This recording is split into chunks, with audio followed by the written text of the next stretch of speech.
A piece of ice fall from a height h so that it's melt completely.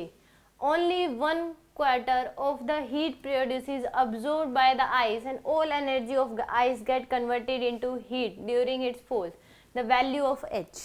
तो यहाँ पे जो उसकी ग्रेविटेशनल पोटेंशियल एनर्जी थी h हाइट पे वो कितनी थी mgh के बराबर, और कम्प्लीटली मेल्ट होने के लिए जो एनर्जी ली है उसने आइस ने वो कितनी है आपके पास 1/4 ऑफ mgh.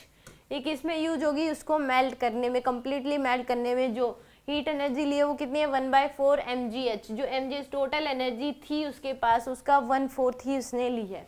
तो यहाँ पे ये कितनी किस में गई है, उसको मेल्ट करने में, बाकी जो बच गई वो हीट एनर्जी में चली गई.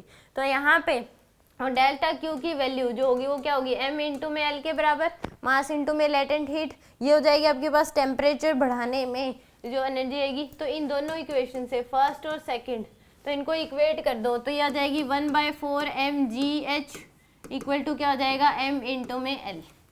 तो यहाँ से h की जो वैल्यू है m से m कैंसिल, h की वैल्यू आएगी 4l बाय में g के बराबर. किसके बराबर आ जाएगी 4l बाय में g के बराबर. तो h इक्वल टू 4 इंटू में l की जो वैल्यू दे रखी है, l की वैल्यू है लेटेंट हीट ये दे रखी है आपको 3.4 इंटू 10 की पावर 5 डिवाइड बाय में g की वैल्यू है 10.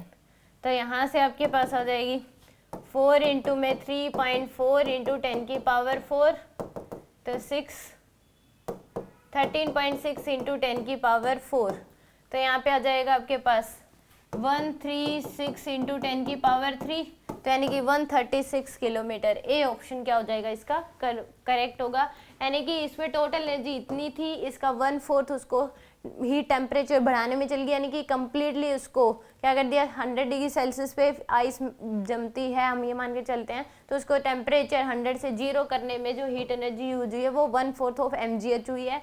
और हमें पता है कि टेम्परेचर अगर कम करना है तो क्या होता है हीट m इंटू में l मास इंटू में लेटेंट हीट ऑफ हाइस हो जाएगा यहाँ पे लेटेंट.